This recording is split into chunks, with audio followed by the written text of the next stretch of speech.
అదే RTV app వార్తల్ని క్షణాల్లో చదివే అవకాశం ఉంటుంది. ఒక న్యూస్ పేపర్, ఒక టెలివిజన్ ఛానల్ మీ చేతుల్లో ఎప్పుడూ ఉంటాయి. ఆగస్టు 8న న్యూఢిల్లీ లీ మెరిడియన్ హోటల్లో ప్రపంచ శాంతి సభ ఇనాగ్రల్ సమిట్కు కాంగ్రెస్, బీజేపీ, బీఆర్ఎస్, శివసేన,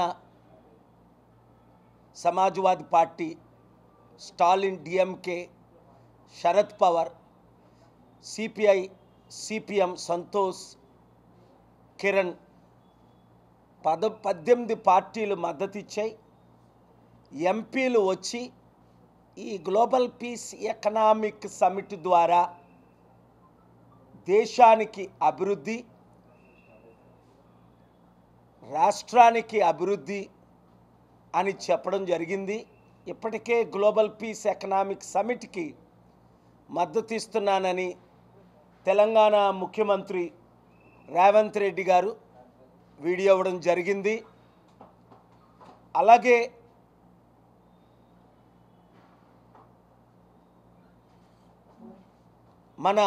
నా మిత్రులు ఆంధ్రప్రదేశ్ ముఖ్యమంత్రులు చంద్రబాబు నాయుడు గారిని కూడా ఇన్వైట్ చేయడం జరిగింది. ఆ లెటర్ మీకు మీడియా గ్రూప్లో పెట్టడం జరుగుతుంది. అక్టోబర్ 2న లాస్ ఏంజలస్, కాలిఫోర్నియాలో గ్లోబల్ పీస్ ఎకనామిక్ సమిట్కి ఇక్కడ నుండి ఎంపీలు వస్తున్నారు. అలాగే ప్రపంచంలో ఉన్న 197 దేశాల్లో అనేక దేశాల ప్రెసిడెంట్స్, ప్రైమ్ మినిస్టర్స్ ఈ ఎకనామిక్ సమిట్కి ఆల్రెడీ మద్దతు ఇస్తున్నారు. వారు కూడా ఆయా దేశాల్లో ఇండియా షుడ్ లీడ్ అన్న సమిట్కు అక్టోబర్ 2ని వివిధ టైముల్లో మద్దతు ఇస్తున్నారు. కనుక మీడియా ఓనర్స్ని, మిత్రుల్ని నేను రిక్వెస్ట్ చేసేది ఏంటంటే, రాజకీయాలు పక్కన పెట్టి ఆంధ్రప్రదేశ్ రాష్ట్రం దాదాపు 13 లక్షల కోట్ల అప్పు, తెలంగాణ రాష్ట్రం 7.5 లక్షల కోట్ల అప్పు, ఖజానా ఖాళీ అయిపోయింది, నేను ఇచ్చిన వాగ్దానాలు నెరవేర్చలేకపోతున్నానని ఎంతో బాధతో చంద్రబాబు నాయుడు గారు చెప్పడం మనందరం విన్నాం. అసెంబ్లీలో చెప్పారు, ప్రెస్ మీట్లో చెప్పారు, బయట చెప్పారు. కానీ ఆ ఖజానాని నింపడం ఎలాగా, ఇచ్చిన హామీలు నెరవేర్చడం ఎలాగా అన్న ప్లాన్తో ఈ లెటర్ నేను చంద్రబాబు నాయుడు గారికి పంపడం జరిగింది.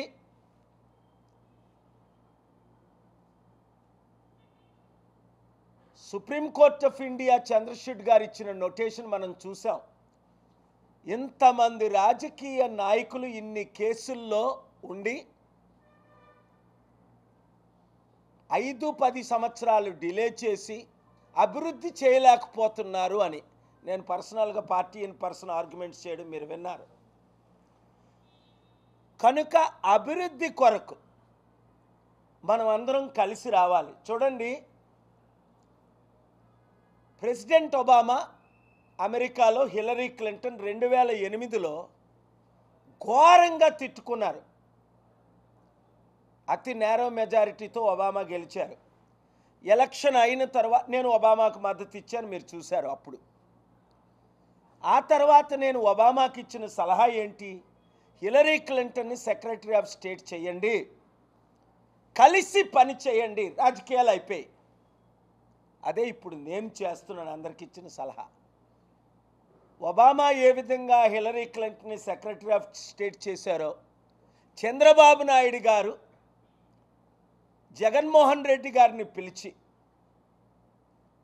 అలాగే ఈ గ్లోబల్ పీస్ ఎకనామిక్ సమిట్కి మా ఖర్చులతో లాస్ ఏంజలస్ వచ్చి అటెండ్ అయితే 45 రోజులే ఉంది. అయినప్పటికీ అనేక మంది బిలియనీర్లు, ఇన్వెస్టర్లు కల్పిస్తా. చూడండి, రేవంత్ రెడ్డి గారు ఈరోజే వచ్చారు తిరిగి. 10 రోజులు విదేశాలు వెళ్ళి ఖాళీ చేతులతో తిరిగి వచ్చారు. ఏ కంపెనీలైనా అమెజాన్ కానీ మైక్రోసాఫ్ట్ కానీ, వందల ఐటీ కంపెనీలు కానీ, రియల్ ఎస్టేట్ కంపెనీలు కానీ, ప్రపంచంలో అమెరికాలో ఇన్ని కంపెనీలు ఉన్నాయి. ఆయన తిరిగి వచ్చారు కానీ ఏమైనా ఇన్వెస్ట్మెంట్స్ వచ్చాయా అంటే లేదు. ఆంధ్రప్రదేశ్ సర్వనాశనం అవుతుంది కనుక రక్షించడానికి, అప్పులు తీర్చడానికి, లక్షల ఉద్యోగాలు తీసుకురావడానికి, వారిచ్చిన గ్యారంటీలు నెరవేర్చడానికి చంద్రబాబు నాయుడు గారిని నేను ఇమీడియట్గా కలవడానికి సిద్ధంగా ఉన్నాను. నా మిత్రులు అయినప్పటికీ అవినీతిని నేను ఎప్పుడు ఎక్స్పోజ్ చేశాను. పొలిటికల్గా ఇప్పుడు నేను ఆయన కలవట్లేదు. ఓన్లీ గ్లోబల్ పీస్ సమిట్కి ఇన్వైట్ చేయడానికి. ఈ సమిట్ ద్వారా రాష్ట్రానికి అభివృద్ధి, నిరుద్యోగులకు ఉద్యోగాలు, వందల కంపెనీలు, అలాగే నిన్న ఏపీ హైకోర్టు చీఫ్ జస్టిస్ ముందు నేను మెన్షనింగ్ చేసి అయ్యా మాకు స్పెషల్ స్టేటస్ ఇస్తానని అప్పుడు మన్మోహన్ సింగ్ గారు అన్నారు, సోనియా గాంధీ గారు అన్నారు 10 సంవత్సరాల క్రిందట బైఫర్కేషన్ చేసినప్పుడు. అప్పుడు home minister, finance minister former Chidambaram garu అన్నారు. నరేంద్ర మోదీ గారు కూడా 10 సంవత్సరాల క్రిందట వాగ్దానం ఇచ్చారు. ఇది చట్ట ప్రకారం వాగ్దానాన్ని ఫెయిల్ అయ్యారు అని నేను ఏపీ హైకోర్టులో స్పెషల్ స్టేటస్ కేసుకి ప్రిపేర్ చేసి ఫైల్ చేస్తే, doctor Paul you have the fundamental right, నేను ఆర్డర్ అడిగా ముందు ఫైల్ చేసి లెట్ మీ హియర్. లేదు సార్ మీ కోర్టు టైంని వేస్ట్ చేయను అంటే, honourable chief justice no you have the fundamental right. నిన్న ఉదయం 10:30కే కనుక స్పెషల్ స్టేటస్ వస్తే ట్యాక్స్ ఫ్రీ ఇన్కమ్స్ ఇంకా ఎక్కువ వస్తాయి. కనుక దయచేసి మీడియా మిత్రులు, నాకు రాజకీయంగా మీరు మద్దతు ఇవ్వలే, ఎప్పుడూ ఇవ్వలే. 2009లో కంటెస్ట్ చేద్దాం అనుకున్న ఇవ్వలే. 2014లో చంద్రబాబు నాయుడు గారికి, మోదీ గారికి సపోర్ట్ చేసినప్పుడు మీరు బాగా మద్దతు ఇచ్చారు. 2019లో ఇవ్వలే, ఇప్పుడు ఇవ్వలే. మరి ఎందుకో నన్ను ప్రేమించి మీరు నాకు రాజకీయంగా మద్దతు ఇవ్వట్లేదో, నేను రాజకీయంగా రాకూడదని, లేదా నిన్న కాక మొన్న కాంగ్రెస్ లీ మెరిడియన్ ఢిల్లీ హోటల్లో కాంగ్రెస్ లీడరు మల్లు రవి గారు, బీఆర్ఎస్ ఎంపీ లీడర్ రవిచంద్ర గారు అన్నారు, పాల్ గారు మీరు ఎన్నో ఇన్వెస్ట్మెంట్స్ తీసుకొచ్చారు, ఇప్పుడు కూడా అలాగే ఇన్వెస్ట్మెంట్ తెండి అని. నేనేం చెప్పానంటే, ముఖ్యమంత్రులు నాతో వస్తానన్నారు రేవంత్ రెడ్డి గారు, అనేక మీటింగులు పెట్టాను. Amazon CEO Jeff Bezos, Elon Musk CEO Warner, Tesla, అనేక కంపెనీలకు ఓనర్. మనం కలుద్దాం 1 వీక్, ఆస్టిన్ వెళ్దాం, శాన్ అంటోనియో వెళ్దాం, డాలస్ వెళ్దాం, న్యూయార్క్ వెళ్దాం, లాస్ ఏంజలస్ వెళ్దాం, బే ఏరియా వెళ్దాం అని మాట ఇచ్చి జనవరి నుండి ఇప్పుడు వరకు రాలే. ఇప్పుడు ఆయనకు అర్థమైంది ఇంకెన్ని ట్రిప్లు వేసినా రాజకీయ నాయకులు ఎవరు నమ్మట్లేదు. చంద్రబాబు నాయుడు గారు ఇక్కడ కౌన్సిలర్ని కలుస్తున్నారు. కౌన్సిలర్ అంటే 200 దేశాల్లో 200 అంబాసిడర్లు ఉంటారు, 2000 మంది కౌన్సిలర్స్ డిసైడ్ చేయరు investments. Presidents, prime ministers decide చేస్తారు. 2891 world's richest Forbes billionaires decide చేస్తారు. Hollywood main actors, directors, producers మద్దతు నాకుంది, మీకు తెలుసు, మీరు చూస్తారు. దీని కొరకు చంద్రబాబు నాయుడు గారు తప్పక రావాలి. అక్టోబర్ 1, 2, 3 తేదీలు నాతో అమెరికాలో ఉండాలని మనవి చేస్తున్నాను. మీడియా ద్వారా డైరెక్ట్గా ఆయనకి లెటర్ కూడా పంపించాను. Thank you very much.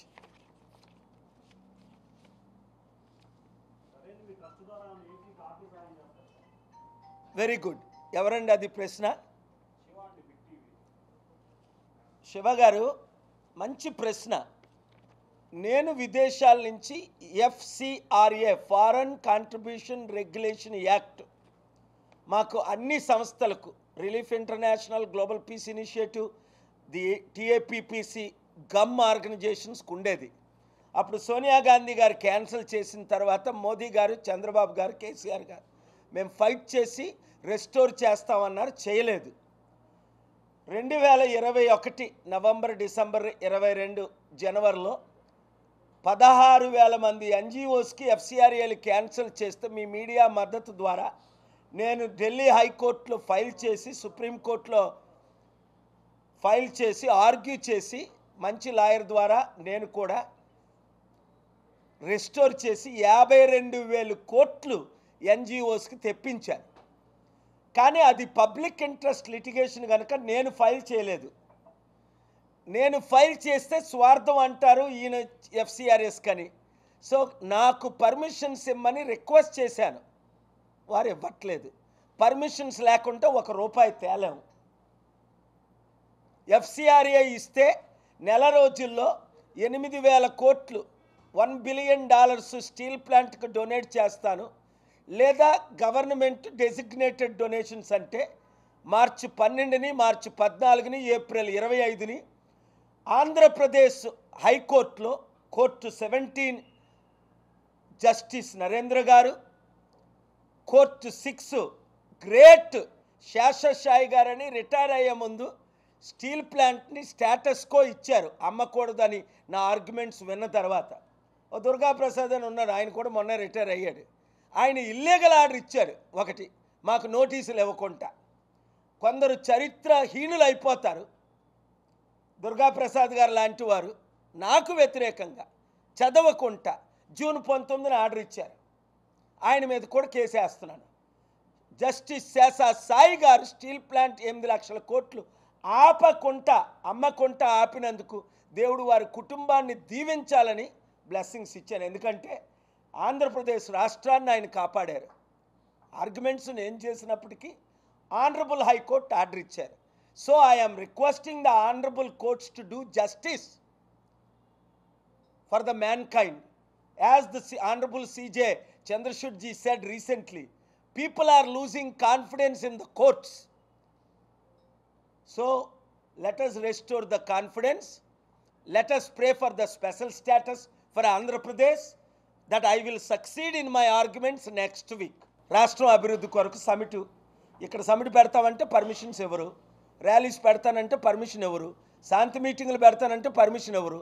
ఇప్పుడు రండి, గతం మర్చిపోదాం, కలిసి పనిచేద్దాం. Thank you very much. మరిన్ని వీడియోస్ కోసం ఛానల్ ని సబ్స్క్రైబ్ చేయండి, లేటెస్ట్ అప్డేట్స్ కోసం వాట్సాప్ ఛానల్ ని ఫాలో చేయండి, అండ్ లింక్ డిస్క్రిప్షన్ లో ఉంది.